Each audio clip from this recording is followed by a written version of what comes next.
Los caníbales generosos. Los peculiares de Swampmook vivían con suma modestia. Subsistían de lo que les daba la tierra, y si bien carecían de lujos y habitaban endebles casas fabricadas con juncos, disfrutaban de buena salud. Eran alegres y se conformaban con 4 cosas.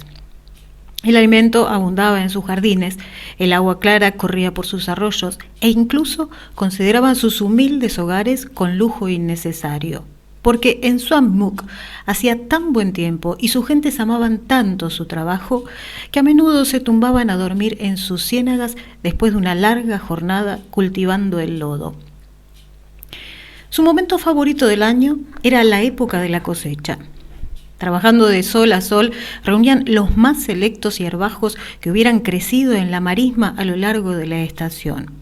Los cargaban en carros tirados por burros y transportaban la recolecta al mercado de Chipping-Wipet, a 5 días de allí, para vender lo que pudieran. Se trataba de un trabajo engorroso.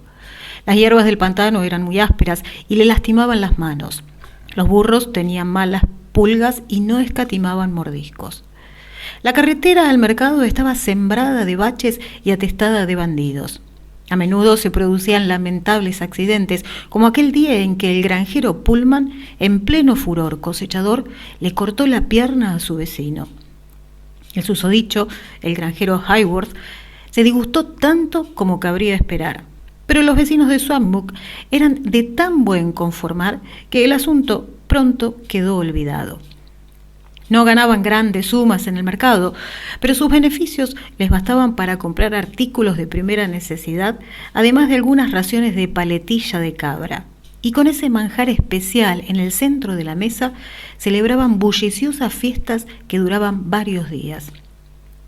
Aquel año, recién concluido el festival, cuando los aldeanos estaban a punto de regresar a sus faenas en el pantano, llegaron 3 visitantes. Swampmook apenas recibía visitas, por cuanto no poseía nada digno de conocer y desde luego jamás había recibido a visitantes como aquellos. 2 caballos y una dama, vestidos de la cabeza a los pies, con exquisita seda brocada al lomo de 3 magníficos purasangres árabes. Y si bien saltaba a la vista que los visitantes nadaban en la abundancia, estaban demacrados y se balanceaban con debilidad sobre sus enjolladas monturas. Los vecinos se apiñaron en torno a ellos, muertos de curiosidad y maravillados ante sus hermosos caballos y ropajes. «No se acerquen demasiado», advirtió la granjera Sally. «A juzgar por su aspecto podrían estar enfermos». «Vamos de viaje a la costa de Serena», explicó uno de los visitantes, el único que, por lo que parecía, tenía fuerzas para hablar. «Hace una semana nos abordaron unos bandidos y si bien conseguimos escapar, ya no supimos encontrar el camino. Llevamos cabalgando en círculo desde entonces, buscando la vieja carretera romana». «La carretera romana se encuentra a un buen trecho de aquí», informó la granjera Sally. «Igual que la costa de Serena», añadió el granjero Pullman. «¿A qué distancia?», preguntó el visitante. «A 6 días a caballo», respondió la granjera Sally. «No lo conseguiremos», suspiró el hombre con expresión sombría. En ese instante, la dama de la túnica de seda se desplomó en la silla y cayó del caballo. Los vecinos, conmovidos a pesar de sus temores al contagio, llevaron a la postrada dama y a sus compañeros a la casa más cercana. Les ofrecieron agua y los acomodaron en jergones de paja, y un montón de campesinos los rodearon para ofrecerles ayuda. «Apártense», ordenó el granjero Pullman. «Están agotados, necesitan descansar». «No, necesitan un médico», lo corrigió la granjera Sally. «No estamos enfermos», informó el visitante. «Sencillamente tenemos hambre. Agotamos nuestras provisiones hace una semana y no hemos probado bocado desde entonces». La granjera Sally se preguntó por qué unas personas tan ricas no habían comprado alimentos a algún otro viajero por el camino, pero se abstuvo de preguntar por educación. En cambio, ordenó a unos cuantos chicos del pueblo que fueran a buscar sopa de hierbajos, pan de mijo y las paletillas de cabra que habían sobrado del festival. Pero los visitantes rechazaron la comida. No pretendo ser descortés, declaró el hombre, pero no podemos comer eso. Lamentamos no poder ofrecerles nada más que este humilde festín, se disculpó la granjera Sally. Imagino que estarán ustedes acostumbrados a banquetes dignos de un rey, pero es cuanto tenemos. No, no es eso, repuso el hombre. Cereales, verduras, carne animal. Nuestros cuerpos sencillamente no digieren esos alimentos, y si los ingerimos a pesar de todo, nos debilitamos. Los aldeanos no entendían nada de nada. Si no pueden comer cereales, ni verduras, ni animales, preguntó el granjero Pullman, ¿qué comen? Personas, aclaró él. Todos los presentes retrocedieron un paso. ¿Nos está diciendo que son ustedes caníbales?, se horrorizó el granjero Haworth. Por naturaleza, no por elección, respondió el hombre. Pero sí. Tranquilizó a los temerosos lugareños, alegando que tanto ellos como sus paisanos eran caníbales civilizados y que jamás sacrificaban a personas inocentes. Al parecer, habían firmado un pacto con el rey, según el cual se comprometían a no secuestrar ni matar a nadie contra su voluntad. A cambio, les dejarían comprar a precios desorbitados los miembros amputados por accidente y los cuerpos de criminales ahorcados. Unos y otros conformaban la totalidad de su dieta. Ahora iban de camino a la costa de Serena, porque era esa zona de toda Gran Bretaña la que ostentaba la plusmarca tanto de accidentes como de ahorcamientos. De ahí que la comida fuera relativamente abundante, aunque no exactamente copiosa. Si bien los caníbales nadaban en la abundancia en aquellos tiempos, casi siempre pasaban hambre. Su absoluto respeto a la ley los había condenado a vivir en perpetua desnutrición, eternamente atormentados por un apetito que rara vez podían saciar. Y por lo que parecía, los caníbales que acababan de llegar a Swampmook, muertos de hambre y a varios días de trayecto de Serena, estaban condenados a morir. Las gentes de otras comarcas, peculiares o no, se habrían encogido de hombros al conocer la triste historia y los habrían abandonado a su suerte. Pero los habitantes de Swampmook eran gentes compasivas a más no poder. Así que nadie se sorprendió cuando el granjero Haworth dio un paso adelante y, renqueando sobre sus muletas, propuso: Resulta que hace unos días perdí la pierna en un accidente. La tiré al pantano, pero estoy seguro de poder encontrarla. Si acaso las anguilas todavía no la han devorado. Los ojos de los caníbales se iluminaron. ¿Sería tan amable?, preguntó la mujer caníbal a la vez que se retiraba la melena de una esquelética mejilla. Reconozco que me da cierto repelús, dijo Haworth, pero no les vamos a dejar morir sin más. Sus vecinos asintieron. Haworth renqueó hasta el pantano. Encontró su pierna, ahuyentó a las anguilas que la estaban mordisqueando y se la sirvió a los caníbales en una fuente. Uno de los hombres caníbales le tendió a Haworth un saquito rebosante de dinero. ¿Y esto qué es?, preguntó el granjero. El pago por la comida, repuso el caníbal. La misma cantidad que nos cobra el rey.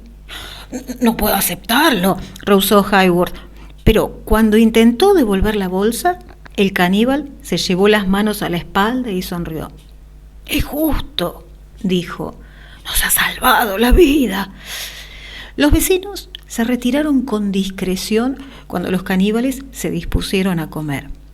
El granjero Haworth abrió el saquito, miró el interior y, para palideció una pizca. Jamás en toda su vida había visto tanto dinero junto.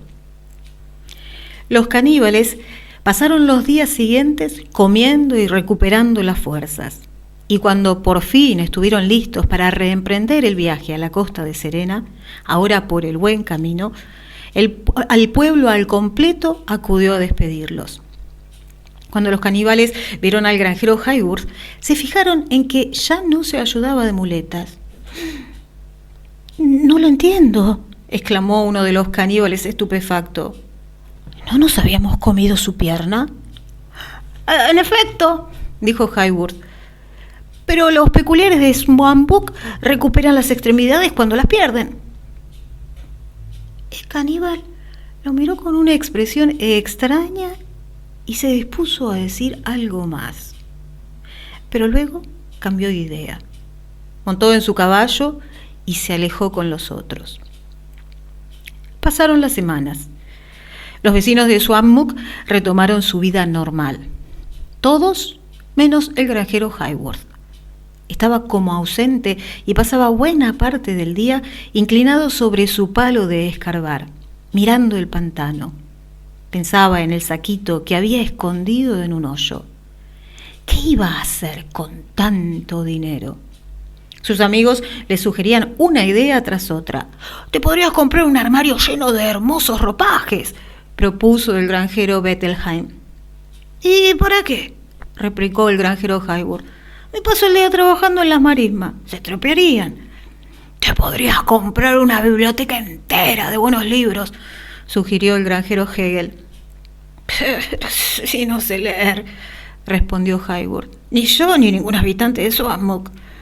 El granjero Bachelor salió con la propuesta más absurda de todos. «Deberías comprarte un elefante», dijo, «y usarlo para llevar los hierbajos al mercado». «Pero se comería todos los hierbajos antes de que los vendiera», alegó Hayworth con impaciencia. «Me gustaría gastarlo en arreglar mi casa. Los juncos apenas me protegen del viento y en invierno se cuela el aire por todas partes». «Podrías empapelar las paredes con el dinero», propuso el granjero Anderson. «¡Ay, no seas idiota!», saltó la granjera Sally. «Cómprate una casa nueva y en paz». Y eso fue exactamente lo que hizo Hayworth. Se compró una casa de madera, la primera que se había construido jamás en Swanbrook. Era pequeña, pero sólida. Mantenía el viento a raya e incluso poseía una puerta que se abría y se cerraba sobre sus goznes. El granjero Hayworth estaba muy orgulloso y su casa era la envidia de todo el pueblo. Pocos días después llegó otro grupo de visitantes. Eran 4, 3 hombres y una mujer. Y como vestían con exquisitez y montaban caballos árabes, los vecinos del pueblo adivinaron al instante quiénes eran. Caníbales de bien procedentes de la costa de Serena. Estos, sin embargo, no parecían famélicos. De nuevo, los aldeanos se apiñaron a su alrededor para admirarlos. La mujer caníbal, que lució una camisa tejida con hilo de oro, pantalones abotonados con perlas y botas adornadas con piel de zorro, dijo: «Unos amigos nuestros pasaron por su aldea hace unas semanas y fueron tratados con gran amabilidad. Como no estamos acostumbrados a los gestos bondadosos, hemos venido a darles las gracias en persona». Los caníbales descendieron de sus monturas y se inclinaron ante los aldeanos antes de estrecharle la mano uno a uno. A los vecinos de Swanbrook les sorprendió la suavidad de su piel. «Una cosa más antes de marcharnos», añadió la mujer caníbal. «Nos hemos enterado de que poseen ustedes una habilidad sumamente singular. ¿Es verdad que les crecen las extremidades que pierden?» Los aldeanos asintieron. «En ese caso», prosiguió la mujer, «tenemos una humilde proposición para ustedes. Las extremidades que comemos en la costa de Serena rara vez son frescas y estamos hartos de carne podrida. ¿Nos venderían ustedes parte de la suya? A cambio de generosas sumas, por supuesto. Abrió la alforja que contenía montones de monedas y joyas. Los aldeanos miraron el dinero con unos ojos como platos, pero no estaban del todo convencidos y se apartaron para intercambiar susurros. No podemos venderle nuestras extremidades, razonó el granjero Pullman. Necesito las piernas para andar. Pues véndele los brazos, propuso el granjero Bachelor. Necesitamos los brazos para sembrar el lodo, objetó el granjero Hayworth. Si nos pagan por los brazos, ya no tendremos que plantar hierbajos en el pantano, alegó el granjero Anderson. De todos modos, la cosecha apenas si nos alcanza para vivir. No me parece bien vender mi cuerpo a trozos, insistió el granjero Hayworth.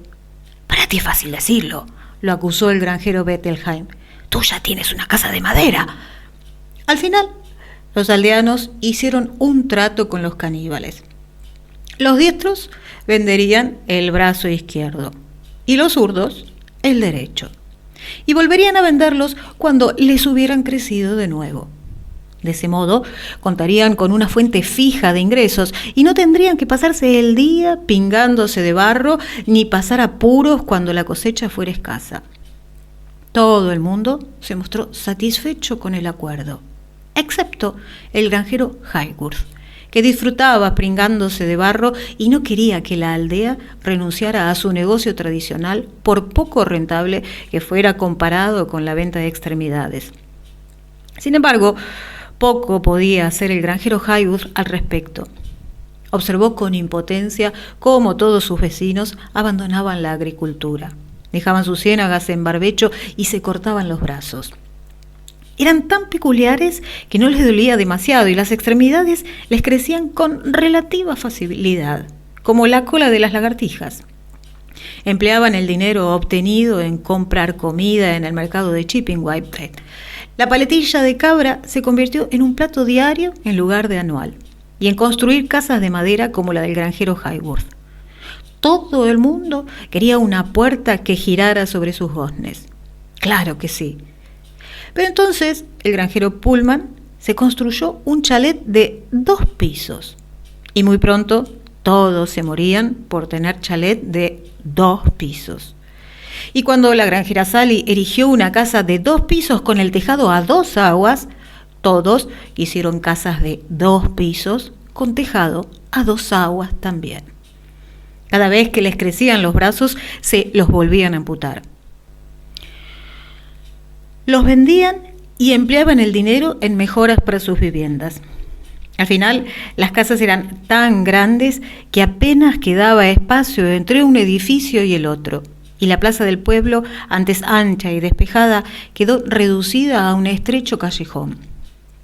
El granjero Bachelor fue el primero en discurrir una solución.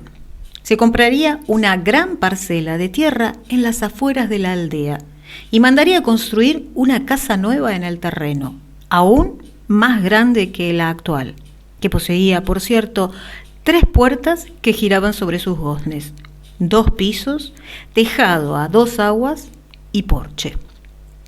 Sucedió más o menos en la misma época en que las gentes del pueblo dejaron de responder a granjero tal y granjera cual y empezaron a referirse a sí mismos como señor tal y señora cual, porque ya no eran granjeros, salvo el granjero Hayworth, que siguió pringándose en su ciénaga y se negó a vender más extremidades a los caníbales.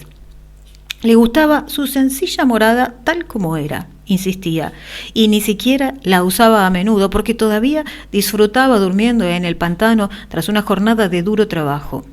Sus vecinos lo consideraban bobo y anticuado y le hicieron el vacío. La aldea de Swampmook, antaño humilde, se expandió rápidamente según los vecinos compraban terrenos cada vez más grandes en los que construían casas mayores y más sofisticadas. Para financiar tanto gasto, empezaron a vender a los caníbales una pierna además del brazo, la pierna del lado opuesto para no perder el equilibrio, y aprendieron a andar con muletas. Los caníbales, cuyo apetito parecía ser tan insaciable como inagotable su riqueza, estaban encantados.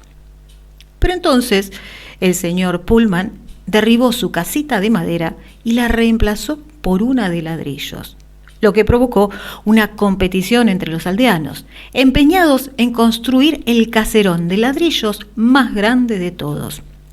El señor Bettelheim se llevó la palma. Erigió una hermosa mansión de piedra caliza color miel, el tipo de hogar que únicamente los más ricos mercaderes de Chipping-Wipet poseían. Se le había costeado vendiendo el brazo y las 2 piernas. «Se ha pasado de la raya», observó la señora Sally mientras daba cuenta de un bocadillo de paletilla de cabra en el nuevo y elegante restaurante del pueblo. Sus amigas le dieron la razón. «¿Cómo piensa disfrutar de su casa de 3 pisos?», observó la señora Wanamaker, «si ni siquiera puede subir las escaleras». En aquel preciso instante entró el señor Bettelheim en el restaurante, en brazos de un tipo fortachón procedente de una aldea de los alrededores. «He contratado a un hombre para que me ayude a subir y bajar las escaleras y me lleve allá donde quiera ir», declaró con orgullo. «No necesito piernas». Las damas se quedaron patidifusas, pero no tardaron nada en vender las piernas a su vez, y muy pronto las casas del pueblo fueron derribadas para ser reemplazadas por gigantescas propiedades de piedra caliza. Los caníbales, a esas alturas, habían abandonado la costa de Serena para vivir en los bosques de las inmediaciones. Ya no había razón para subsistir mal que bien a base de criminales ahorcados y a extremidades apuntadas accidentalmente, siendo la carne de los aldeanos más fresca, más sabrosa y mucho más abundante que nada de lo que pudiera ofrecerle Serena. Sus casitas del bosque eran modestas, por cuanto pagaban sumas enormes a los aldeanos, pero los caníbales se daban por satisfechos. Preferirían 1000 veces vivir en cabañas con la barriga llena que pasar hambre en mansiones. Cuanto más dependían mutuamente los aldeanos y los caníbales, más crecían sus respectivos apetitos. Los caníbales engordaron, habiendo saboreado 1 y 1000 veces todas las recetas de brazo y piernas que poseían, empezaron a preguntarse a qué sabrían las orejas de los vecinos de Swanmuck. Sin embargo, los aldeanos no querían vender sus orejas, porque éstas no volvían a crecer. Hasta que el señor Bachelor, en brazos de su fornido criado, visitó en secreto a los caníbales del bosque y les preguntó cuánto estarían dispuestos a pagar. La ausencia de las orejas no le impediría oír bien, razonó. Y por más feote que quedara, la lujosa mansión de mármol blanco que planeaba construir con las ganancias le compensaría la pérdida. Ahora mismo, aquellos de ustedes que tengan buen ojo para las finanzas se estarán preguntando: ¿y por qué el señor Bachelor no se limitó a ahorrar el dinero que le proporcionaba la venta regular de brazos y piernas hasta poder permitirse una casa de mármol? Pues porque no podía ahorrar nada, por cuanto había pedido al banco un crédito descomunal para comprar la tierra en la que se erguía su casa de piedra caliza. Y ahora le tocaba pagar un brazo y una pierna mensualmente en concepto de intereses. De ahí que se viera obligado a vender las orejas. Los caníbales le ofrecieron al señor Bachelor una suma exorbitante. El hombre se cortó las orejas encantado y reemplazó su casa de piedra caliza por el hogar de mármol de sus sueños. Era la mansión más hermosa del pueblo y quizá de toda la comarca de Gosford. Y si bien los vecinos de Swanmuck murmuraban a sus espaldas que estaba horroroso y que era de locos vender unas orejas que no volverían a crecer, igualmente lo visitaban y pedían a sus criados que los transportaran por los salones de mármol, que los subieran y bajaran por las hermosas escaleras, y todos y cada uno abandonaban la mansión verdes de envidia. A esas alturas, ninguno de los aldeanos, con la excepción del granjero Highworth, tenía piernas y solo unos cuantos conservaban los brazos. Durante un tiempo insistieron en reservarse un brazo para señalar y comer, pero pronto comprendieron que un criado te podía acercar una cuchara o un vaso a la boca igual de bien, y que era tan fácil decir acércame esto o tráemelo de más allá como señalar la otra punta de la habitación. Así pues, los brazos se convirtieron en un lujo innecesario, y los aldeanos, reducidos a troncos, viajaban de un lado a otro a espaldas de sus criados en mochilas de seda. Las orejas sufrieron la misma suerte que los brazos. Los aldeanos fingían no haber criticado jamás el aspecto del señor Bachelard. «No está tan feo», opinó el señor Bettelheim. «Podría ponerse orejeras», sugirió el señor Anderson. Así pues, los vecinos se cortaron las orejas para venderlas. Y en el pueblo brotaron mansiones de mármol como setas. Swanbrook se hizo famosa por su belleza arquitectónica, y lo que antes fuera una aldea perdida en mitad de la nada, que nunca nadie visitaba, como no fuera por error, se convirtió en un importante destino turístico. Construyeron un hotel y varios restaurantes más. Los menús ni siquiera incluían ya el bocadillo de paletilla de cabra. Los vecinos de Swanbrook fingían no saber siquiera qué clase de bocadillo era ese.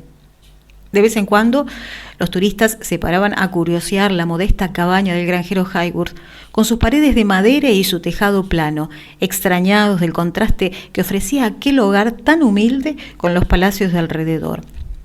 Él explicaba que prefería la vida sencilla del campo, dedicado a sus hierbajos con los 4 miembros intactos, y les mostraba su parcela de pantano.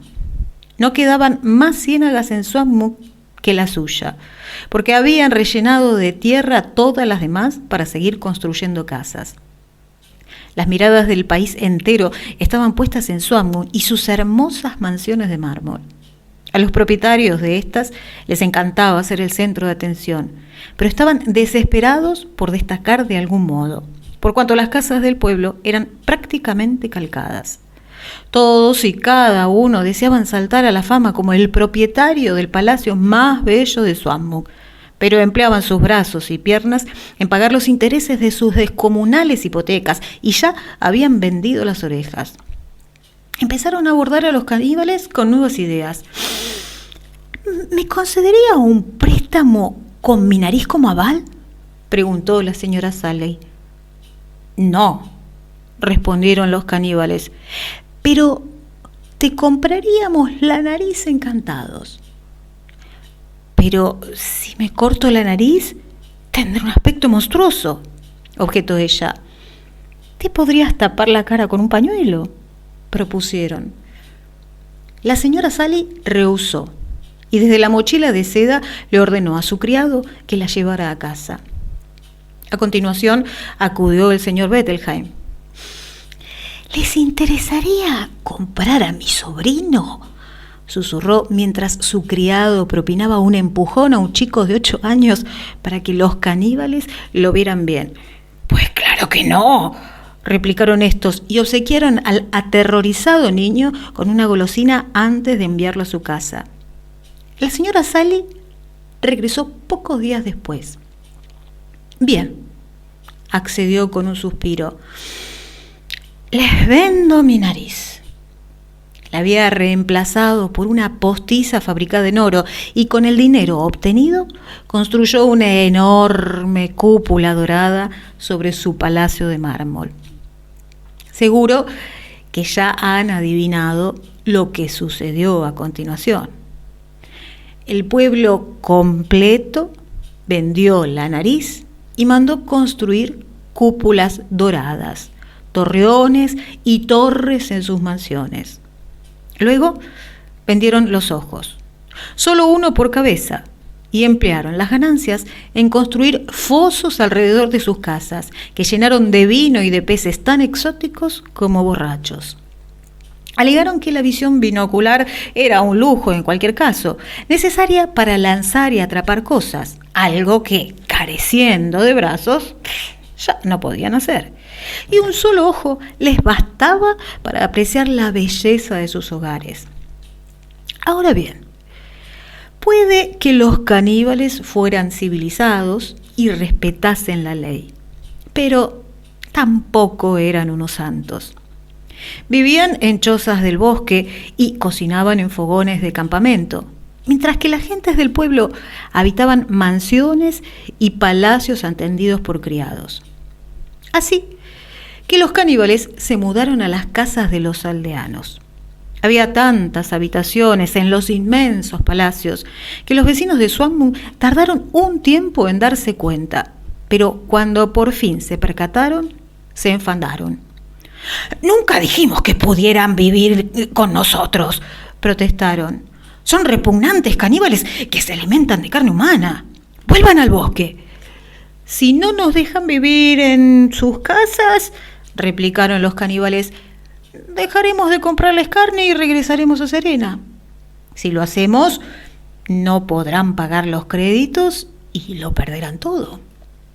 Los vecinos de Swanmung no sabían qué hacer. No querían compartir sus hogares con los caníbales, pero les horrorizaba la idea de volver a vivir como antes. De hecho, vivirían aún peor que antes. No solo serían mendigos, estarían desfigurados y tuertos, sino que ya no tendrían ciénagas que cultivar, porque las habían rellenado todas. La idea le resultaba inconcebible.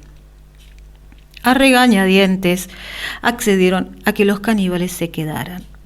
Estos se repartieron por las casas del pueblo, por todas menos la del granjero Haywood. Nadie quería vivir en su vulgar cabaña de madera.